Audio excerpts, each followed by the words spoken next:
Para complementar la experiencia del reciente partidazo de Retrobásquet en el que vimos un Aris Barcelona, aquí tenemos este Básquet 16 del 28 de febrero del 88 que entre otras cosas recoge ese partido. La portada, como costumbre en Básquet 16, ya es de por sí bastante sugerente, con Magic como protagonista y el anuncio de una entrevista a Fernando Romay y un póster de Dominique Wilkins. A la izquierda tenemos un anuncio de Spalding que me ha traído muchos recuerdos porque en mi localidad, una tienda de esas típicas de toda la vida, maravillosa, que aún sigue abierta por cierto, aunque con menos artículos deportivos, tenía un expositor con todos estos Spalding y cada vez que pasaba por delante se me hacía la boca agua. Recuerdo especialmente tener un Spalding en color naranja con la firma de Magic Johnson y aún conservo el Spalding en tamaño pequeño que aparece a la derecha de Los Ángeles Lakers. La estrella de la semana había sido Chicho Sibilio con un partidazo ante el Magia en el que había hecho un 6 de 10 en triples y un 5 de 5 en tiro de 2 para terminar con 28 puntos. Entre las noticias breves que tenemos a la izquierda, destaca el hecho de que los jugadores yugoslavos iban a tener más libertad para fichar. Por equipos extranjeros también tenemos a Mike Phillips, que ya anticipaba su retorno a tierras catalanas. Su esposa era la que forzaba, podemos decir, ese retorno. Y también los problemas de la ACB con el mismísimo demonio, con el fisco o con Hacienda. En la parte derecha tenemos la opinión y nos hablan sobre todo del éxito de los equipos nacionales en las competiciones europeas. Tanto el Barcelona en Copa de Europa con su victoria frente al Aris, como el Juventud y el Real Madrid clasificándose para las finales de Recopa. Y Copa Korak habían tenido una semana triunfal. Aquí tenemos, aprovecho siempre como os digo, cuando un anuncio me llama la atención, aprovecho para comentarlo, el anuncio de este Renault Super 5 5 por menos de 1 millón de pesetas que viene a recordarnos lo engañados que nos tienen hoy en día. En primer lugar, con ese coche eléctrico que ya no lo quiere nadie en ningún lugar del mundo excepto en la Comunidad Europea y especialmente en España, donde debemos ser gilipollas, ¿vale? Y aparte de coches eléctricos, coches de diésel, gasolina, etc., creo que lo más importante es ver que un coche realmente, excepto lo que podríamos hablar de añadidos a nivel seguridad, es un vehículo que te transporta desde el punto A al punto B. Es decir, una cosa es que tengamos comodidades y seguridad, y otra que toda la mierda de electrónica que le meten a los coches es simplemente un artificio innecesario con el único objetivo de encarecerlos, dificultar las reparaciones y hacer que cada 2x3 queramos un nuevo coche con más tecnología inútil. Pero bueno, volvamos a lo interesante. Y lo interesantísimo, me atrevo a decir, es este Caja Canarias Estudiantes resuelto tras 2 prórrogas por 98 a 97. La foto que tenemos en el centro es realmente profética porque vemos a Ricky Winslow con la camiseta del Caja Canarias en su partido de debut y con los colores que posteriormente luciría en el Estudiantes. El partido, como digo, tiene un 45-45 al descanso, un 84-84 en el minuto 40 y en la primera prórroga terminan con un 92 a 92. El juego de ambos equipos es muy directo, buscan directamente ir anotando. Tenemos sobre todo defensas por parte del Estudiantes, sobre todo al hombre, mientras que el Caja Canarias iba variándola cada muy pocos minutos para confundir o intentarlo, parece que lo consiguieron, al Estudiantes. El partido se resuelve con un error de García Cole que falla una fácil bandeja y eso es aprovechado por el Caja Canarias para anotar y llevarse el partido por 1 punto de ventaja. Es profético también que nos hablan de Ricky Winslow como una réplica, es muy curioso, de David Russell. Es decir, que creo que ya desde este primer partido, creo que lo he comentado en alguna otra revista, ya parece que pusieron los ojos por parte del Estudiantes en este jugador. A la hora de ver las estadísticas, tenemos que destacan sobre todo Ricky Winslow con sus 33 puntos y Germán con 21 puntos. Mientras que por parte del Estudiantes, en este duelo generacional, podríamos decir, el mejor jugador, al menos numéricamente hablando, fue David Russell, y además con muy buenas cifras, muy buenos porcentajes, aparte de esos 23 puntos, 50% de acierto en tiro de campo y 9 rebotes. En tiro libre andó un poquito más regular con un 7 de 12, podía haber hecho un poquito más. Y Pedro Rodríguez con 17 puntos y 12 rebotes también hizo un partido muy destacable.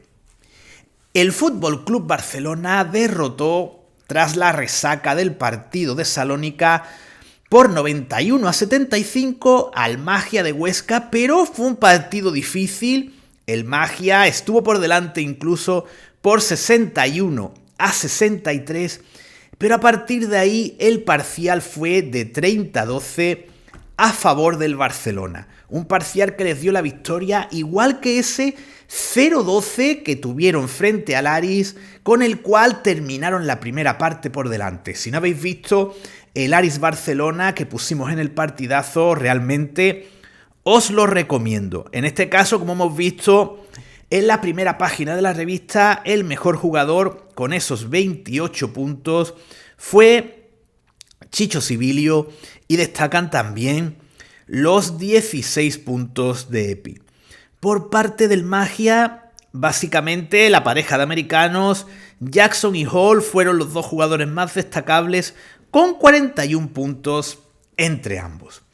También tenemos el Juventud CAI Zaragoza con victoria del Juventud por 90-83, y en este caso destacaron en un Juventud que solo tenía un extranjero, Merriweather. Estaba lesionado, solo jugó Johnson. Destacan, como digo, Villacampa con 21 puntos y sobre todo Reginald Johnson, el jugador del partido, con 26. En un desafortunado CAI, Lampli sería el que directamente se salva de la quema con esos 23 puntos, 61% en tiro de campo y 6 tapones. Finalmente en esta página, en la parte derecha, tenemos el Real Madrid Forum con un aplastante 112-62. El Madrid estaba calentando motores para la final de Copa Korak frente a la Cibona. Tenemos una foto realmente mítica con Cargol intentando anotar frente a Salvo. Realmente espectacular la foto, como digo. Y el jugador más destacado a nivel anotador fue Brad Branson con 26 puntos. Fernando Martín también hizo un buen partido con 18, pero la revista destaca sobre todo cómo Romay puso en evidencia a Mike Phillips. Vemos los puntos de Romay, tan solo 4, pero captura 13 rebotes, pone un tapón, y la mejor manera de ver lo importante, lo relevante del rendimiento de Romay es ver el 5 de 17 que tiene Mike Phillips, un jugador que solía tener un porcentaje de tiro altísimo. Pasamos de página y tenemos un Banco Bao Cacaolat ganado por los visitantes por 10 puntos de ventaja, y por parte del Cacaolat destacan Wayne Robinson con 34 puntos, un 70% de acierto en tiro de campo y 13 rebotes, y un clásico español como Mendiburu con 23 puntos.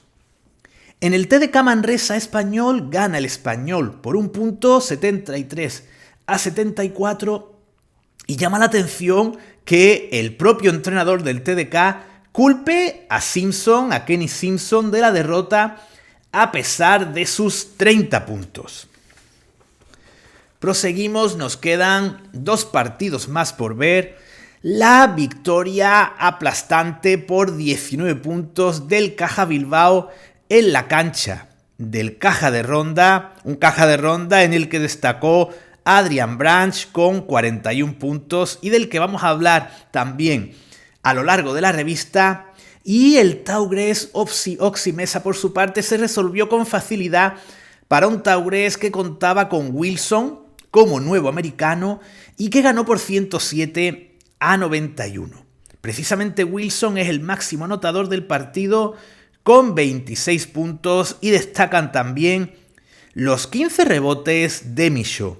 Por parte del Oximesa, que solía tener siempre a jugadores que monopolizaban el apartado anotador, en este caso Hawthorne, se fue a 30 puntos con buenos porcentajes en el tiro, pero evidentemente no se vio acompañado por buena parte de sus compañeros. Tenemos también por las estadísticas por aquí. No me voy a extender especialmente en ellas, simplemente comentar los equipos de la semana. El equipo de la semana con Cabrera, Sibilio, Marrero, Lojar y Romay, y la selección ideal con Creus, Díaz, Davalillo, Jiménez y Payés. Proseguimos. Tenemos la primera B con un retorno de Derrick Jervin, que daba sus problemillas, se iba de viaje a su país, a Estados Unidos, y tardaba en regresar. No obstante, al regresar anotaba sus 50 puntos de rigor. Y en esta jornada, aparte de esos 50 puntos de rigor, no sé si fueron exactamente 50, lo podéis ver por aquí, sí, exactamente 50 de Jervin, tenemos los 48 y 18 rebotes de otro clásico como Dan Bingenheimer. A partir de aquí ya comienza básquet mundial, comienza la actualidad de la NBA. Esta portada con Jabbar Parrish nos indica el duelo que esa temporada esperábamos todos. Hay que decir que si tuviera personalmente que elegir una temporada con la que quedarme y de la que únicamente pudiera hablar, hablaría de esta temporada en la que entra esta revista, la 87-88. Me podría pasar toda mi vida hablando de ella. Podría tener el canal únicamente dedicado a esta temporada y siempre habría algo de lo que hablar. En este caso tenemos a unos Lakers que ya se postulaban como absolutos favoritos y unos Celtics que ya iban ligeramente a la baja, aunque el deseo patente mayoritario era que esos Celtics llegaran a la final para reeditar la clásica final Lakers-Celtics. Tenemos también una foto central de Olajuwon y a la derecha tenemos a Reggie Theus, que leo literal cómo lo definen, ¿de acuerdo? Lo leo literal. Nos hablan primero de Olajuwon, el arma de Houston, Hakeem The Force Olajuwon, y a continuación refiriéndose a Reggie Theus, comillas, abro comillas, muy importante, porque nos dicen: nació en Inglewood, pero nunca fue invitado a la fiesta púrpura del Forum. Negro, de ojos verdes, Reggie Theus es la esperanza de Sacramento. Ya digo, he leído un entrecomillado. Continuamos y nos hablan de un Lakers Celtics que precisamente se había jugado en esa semana con victoria de los Lakers por 115-106 y partidazo en especial de Byron Scott con 38 puntos. Los Lakers tiraron de más cantidad de roster, mientras que los Celtics, con la lesión de Robert Parrish, se quedaron muy limitados a nivel de rotación. A continuación tenemos el análisis división a división. En la división Atlántico parece que todos los equipos estaban de capa caída. Nos hablan de que todos los equipos tenían problemas. De hecho, hablan de los Nets como el equipo que estaba en mejor momento, mientras que en la central ocurría todo lo contrario. Tenemos a unos Pistons muy pujantes y también a unos Atlanta Hawks, aunque Por ejemplo, habían perdido en esta semana con los Sacramento Kings de Reggie Theus a pesar de los 51 puntos de Dominique Wilkins. La Midwest también estaba muy competida, nos hablan de los Mavericks, nos hablan de los Rockets y del primer duelo Olajuwon Sampson tras la marcha de Sampson a los Warriors. Y en cuanto a la Pacífico, nos hablan de que tan solo Portland y Lakers destacaban dentro de esta división. A continuación voy a detenerme en algo que me encantaba de estos Basket 16, que eran los resultados de todos los partidos y las estadísticas más importantes de todos ellos. Voy a hablar de muchos partidos porque ha habido muchas cosas que me han llamado la atención. Por ejemplo, en el Clippers 105, Houston Rockets 112, tenemos 24 puntos y 22 rebotes de Michael Cage. Realmente espectaculares. Por no hablar de los 22 puntos de Gerald Wilkins en la victoria de New York sobre Cleveland 120-103. De igual modo, fijaos en los números de Atlanta frente a Washington en la victoria 105-103 con 45 puntos de Dominique Wilkins, 13 rebotes de Tris Rollins y 15 asistencias de Doc Rivers. Y ya sabéis, en aquel entonces Detroit estaba muy por encima de Chicago, sobre todo a nivel mental, y en la victoria 82-73, Dennis Rodman anotó 15 puntos y capturó 19 rebotes. Proseguimos y el siguiente partido que voy a destacar es la victoria de New Jersey frente a Filadelfia con 26 puntos y 21 rebotes de Buck Williams. En el Denver-Utah, el equipo de Colorado se llevó la victoria 107-93 y llaman la atención, aparte de los 25 puntos del Alex English, los 15 rebotes y las 8 asistencias de Fat Lever. En Utah tenemos 22 puntos de Thurl Bailey, 12 rebotes de Eaton y 12 asistencias de Stockton. Veamos también el Clippers Dallas, ganado por los Mavericks, y en el que en este caso me llaman la atención los 20 puntos de Michael Cage, los 14 rebotes de Benoit Benjamin y las 6 asistencias de Joe Wolf, al que por cierto mañana mismo vamos a rendir un homenaje en el canal. Proseguimos destacando más encuentros y en este caso en la derrota de Atlanta frente a Sacramento. Aparte de los 51 puntos de Dominique Wilkins, en Sacramento tenemos los 13 rebotes de Otis Thorpe y los 24 puntos y 7 asistencias de Kenny Smith. Proseguimos mirando otros resultados y por ejemplo, fijaos, en el Indiana 117, New York 104, Chuck Person es la estrella con 23 puntos y 7 asistencias y Steve Stepanovic, en uno de sus últimos encuentros, aunque nadie lo pudiese imaginar, en ese momento capturó 6 rebotes. El Houston Golden State es un partido en el que Olajuwon destaca sobremanera con 25 puntos, 10 rebotes y 4 asistencias. Tenemos a un Byron Scott que estaba en racha, puesto que aparte del partidazo frente a los Celtics, anotó 30 puntos en la victoria frente a Los Ángeles Clippers. Continuamos con más datos interesantes y por ejemplo vemos los 37 puntos de Alex English en la victoria de Denver frente a Boston, unos Boston Celtics que en ese partido tuvieron a Mahale con 33 puntos y 15 rebotes como jugador más destacado. Y por ejemplo, fijaos en el Utah Phoenix, Karl Malone anota 29 puntos y coge 16 rebotes, por supuesto con la inestimable ayuda de John Stockton, que se va a las 11 asistencias. Un día más en la oficina. Fijaos también el Clippers Portland 96-110, en el que Clyde Drexler anota 41 puntos, Kevin Duckworth, aprovechando la lesión de Steve Johnson, se postula como titular con 13 rebotes y 13 son las asistencias que reparte Terry Porter.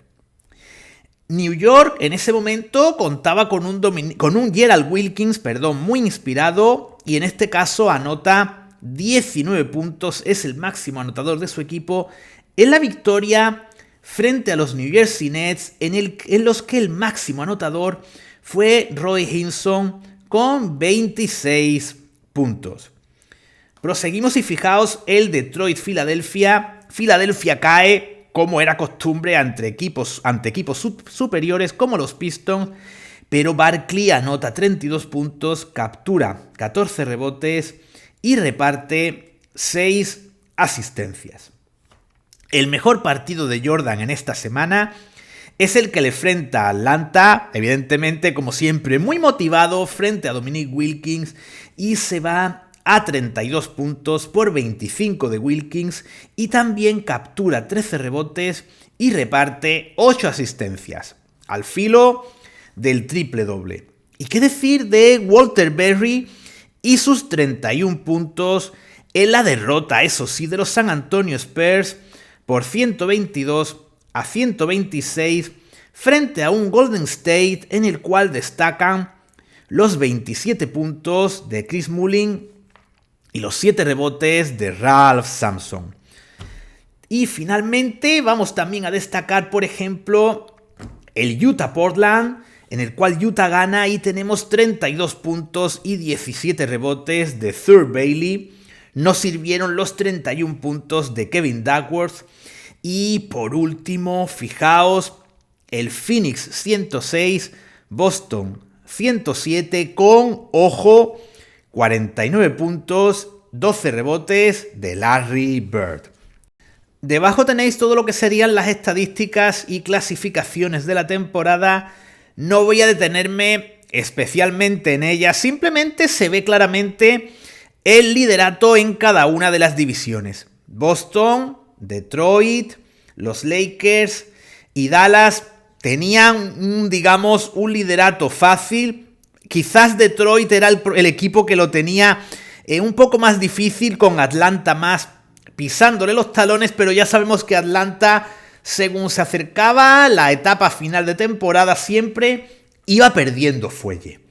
En cuanto a Vicente Salaner, en esta ocasión nos habla casi de manera monográfica en su columna de Carlos Dicenta, jugador español que tuvo una larga carrera en ACB, pero que había tenido formación en el baloncesto universitario americano, y de hecho, consultando en Wikipedia he visto que antes de llegar a ACB tuvo un breve paso por la USBL. Y aparte de Adicenta, en la parte final de la columna también hace mención a Rick Smith y a Tito Horford, padre del jugador de los Celtics. En la NCAA, Temple, con Mark Macon entre otros, llevaba la voz cantante y destacaban en este momento Steve Kerr y Sean Elliott. En la Universidad de Arizona también teníamos a Gary Grant y Glenn Rice en la de Michigan, y en la Universidad de Bradley destacaba Hersey Hawkins. La columna de Fernando Martín, titulada esta semana Jugadores y Caballeros, nos habla de cómo los jugadores NCAA no cobraban nada y cómo funcionaba más o menos el sistema del baloncesto universitario a este respecto. A continuación tenemos un anuncio de la cadena SER cuando no era la basura vomitiva que es actualmente. Recuerdo pasarme prácticamente más de 20 años de mi vida probablemente escuchando la cadena SER a diario, pero hoy en día, ya os digo, soy alérgico a la bazofia radiofónica de esta emisora.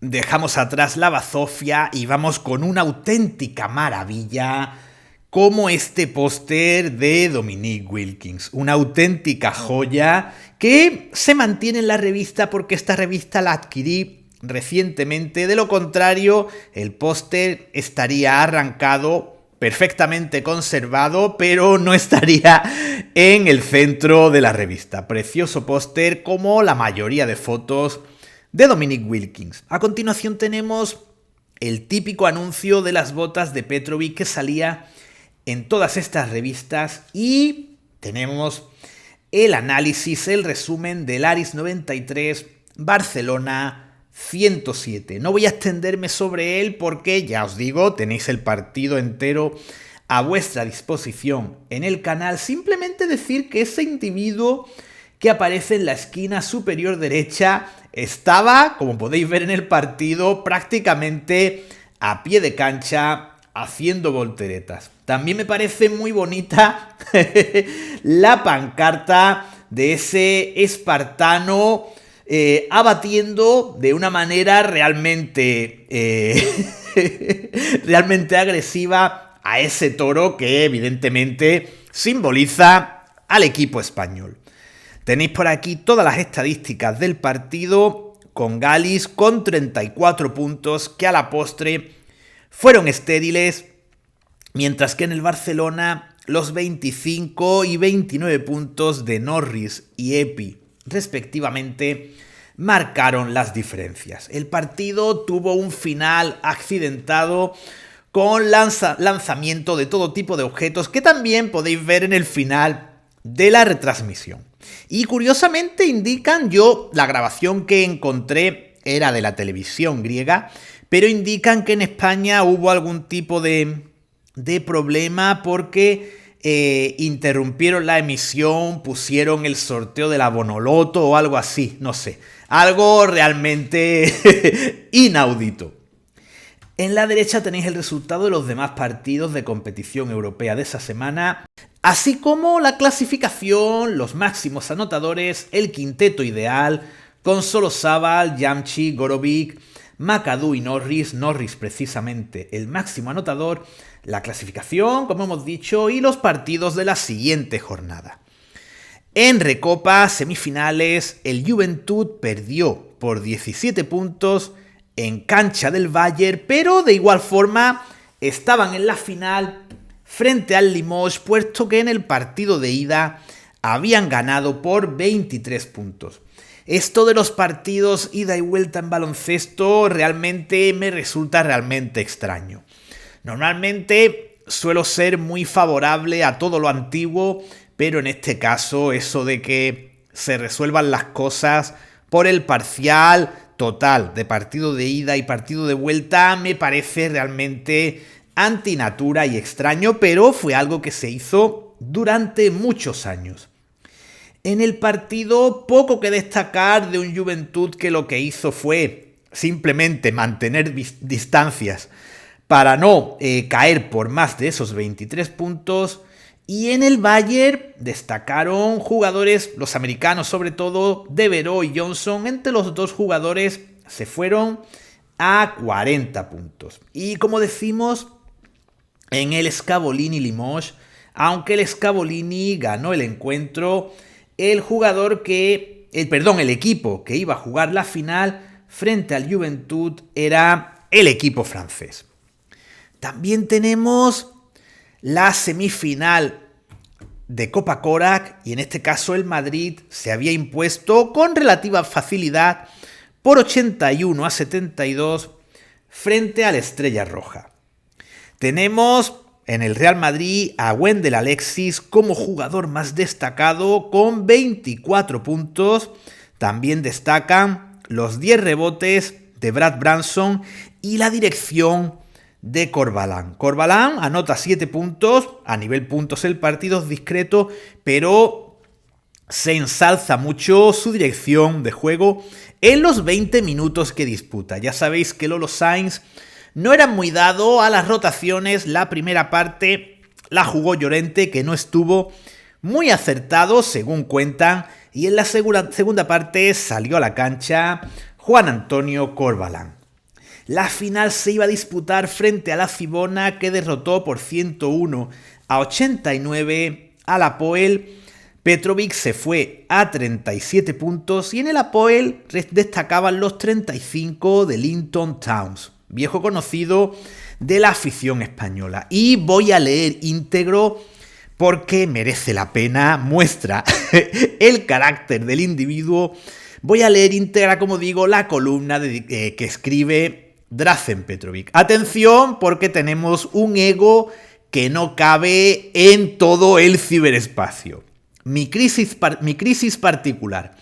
Decían en Yugoslavia, tras el partido que perdimos ante la Yugoplástica, que Drazen Petrovic, ojo que habla de él en tercera persona, se hallaba en crisis. La razón, que solo había podido anotar 15 puntos en el citado encuentro. Después he proseguido con el bache. Contra el Apoel, en los 2 partidos de Copa Korak, he debido de contentarme con nada más que 96 tantos.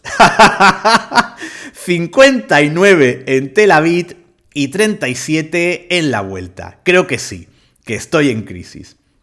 La verdad es que en Israel me salió el que yo valoro como uno de los mejores encuentros de mi vida. Estuve afortunado en el tiro.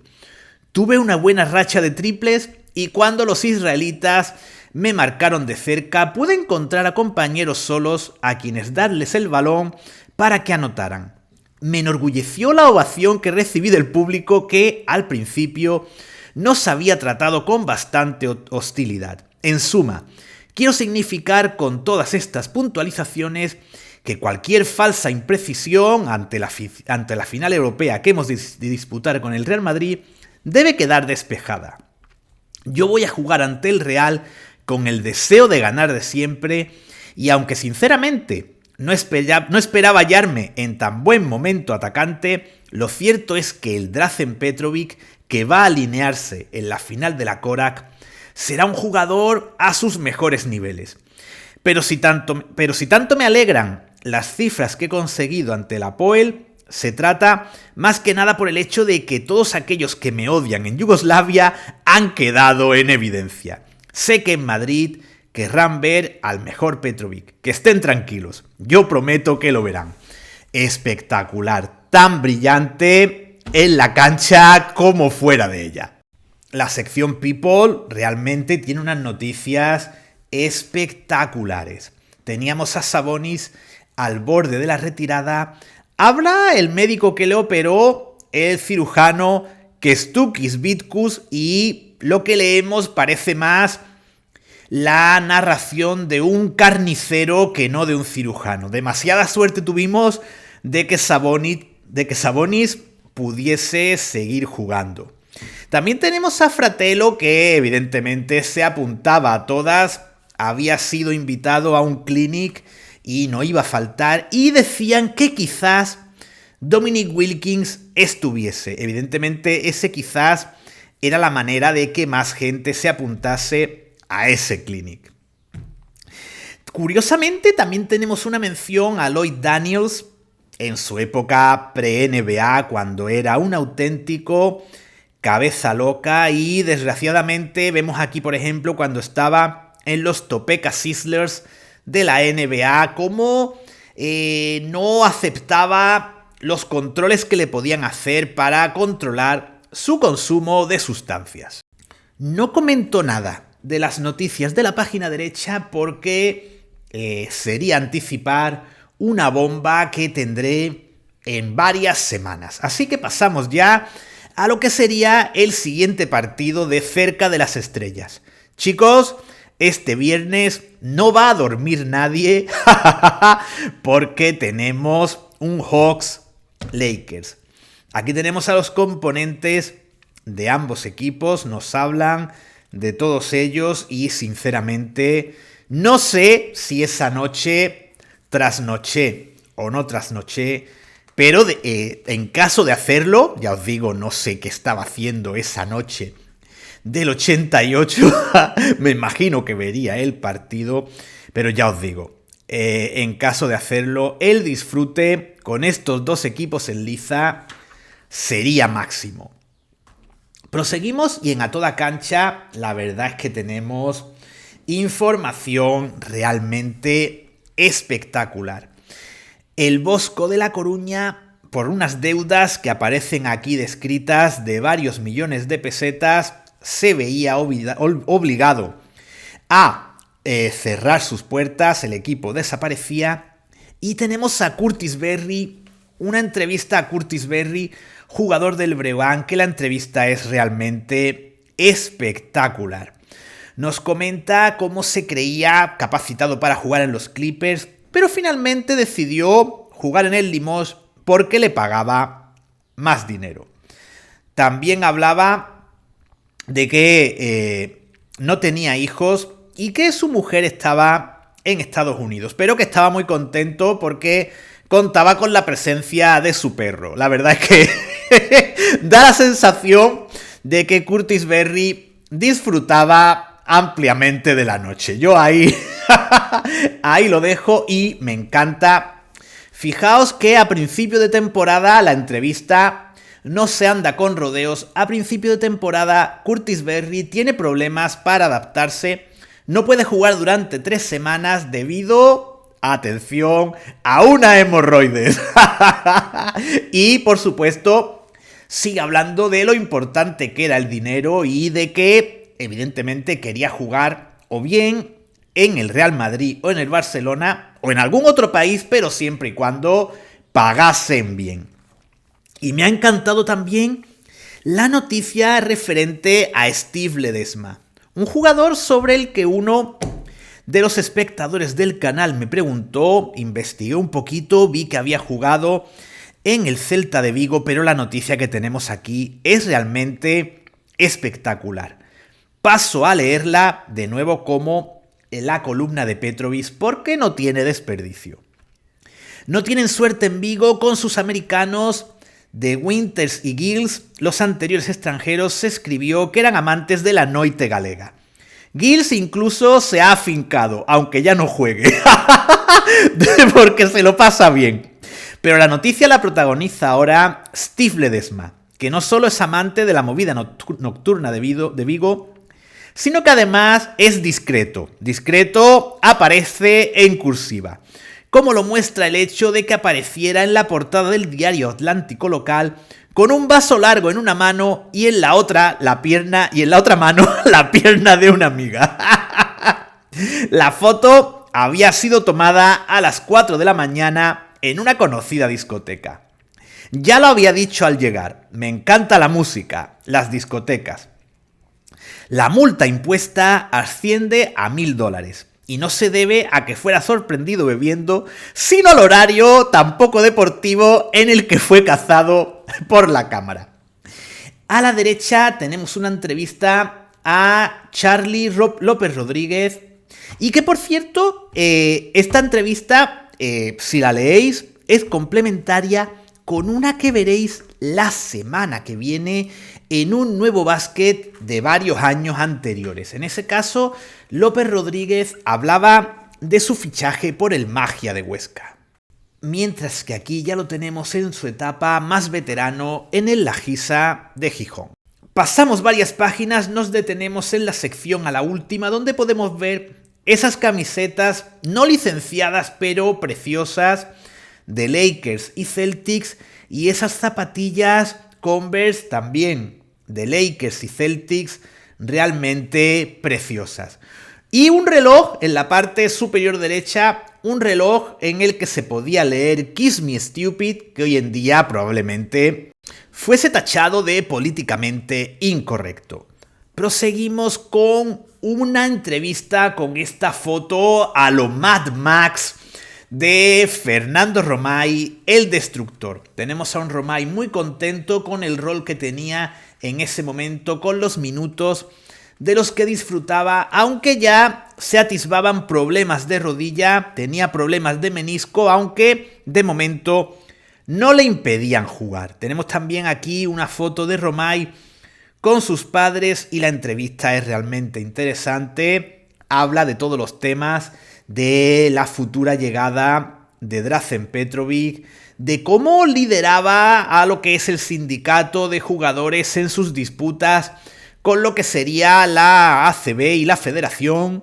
Y por supuesto hablaba de los árbitros y de cómo en España le pitaban personales prácticamente a cada instante. No puedo pasar de página, por supuesto, sin mencionar el anuncio clásico en estas revistas de las Dazzler Puma con Ralph Sampson como protagonista. A continuación tenemos el análisis del Saturn, equipo alemán de Colonia al que se iba a enfrentar el Barcelona en la siguiente jornada. En resumen, podemos decir que se trataba de una especie de Denver Nuggets a la europea. Un equipo sobre todo muy ofensivo, pero mucho menos centrado en el aspecto defensivo. Entre los jugadores más destacados del equipo podemos destacar a McPherson, que posteriormente jugó en Liga ACB, Jackal o por ejemplo Garrick, jugador anotador, el jugador más importante exterior de este equipo. En la parte derecha, precisamente, Epi nos habla de este equipo alemán y sobre todo dice que no hay que menospreciarlos, que eran el mejor equipo de Alemania y que habían hecho buenos partidos frente a algunos de los equipos más importantes de Europa. Posteriormente tenemos a Antonio Díaz Miguel, que siempre en Básquet 16 analizaba a los diferentes rivales del Barcelona. Hay que decir que creo que de esta relación San Miguel, Básquet 16, San Miguel, Díaz Miguel, no sé qué estoy pensando, Díaz Miguel. Esta relación Díaz Miguel, Básquet 16 es la que lleva consigo la inquina que tenían en Gigantes hacia Díaz Miguel y cada vez que la selección no lo hacía del todo bien, la verdad es que las portadas y los titulares respecto a Díaz Miguel eran realmente demoledores. La cuestión es que Díaz Miguel cada semana o 2 semanas viajaba para ver al equipo, al siguiente rival del Barcelona, y en este caso hace un scouting de todos los jugadores del Saturn. Tenemos también todo lo que sería el tema estratégico, las estrategias, más utilizadas por el Saturn, y nos habla de todos y cada uno de los jugadores. Por ejemplo, de Jackal vemos que era un jugador que se acercaba a los 2 metros y zurdo y máximo anotador, mejor anotador del equipo. McPherson destacaba por su tiro de 3, después pudo demostrarlo en ACB. Warwick era el jugador exterior más importante, hablamos de exterior, base escolta, el que digamos llevaba el ritmo del equipo, y tenéis también por ahí el resto de jugadores en este scouting muy detallado de Antonio Díaz Miguel. En la sección gente, el equivalente nacional, no sé si es nueva noticia europea, creo que no, nacional.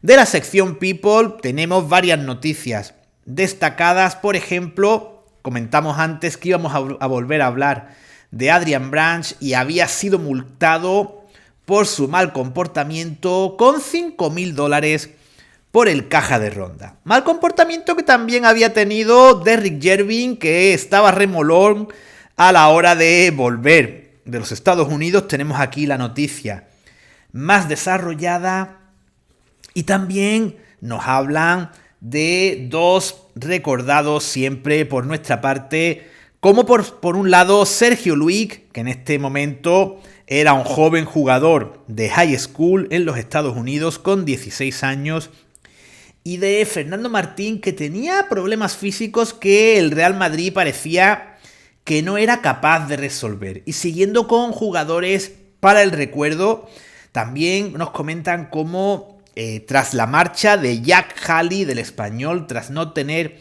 el rendimiento deseado, había llegado en su lugar el dominicano Evaristo Pérez.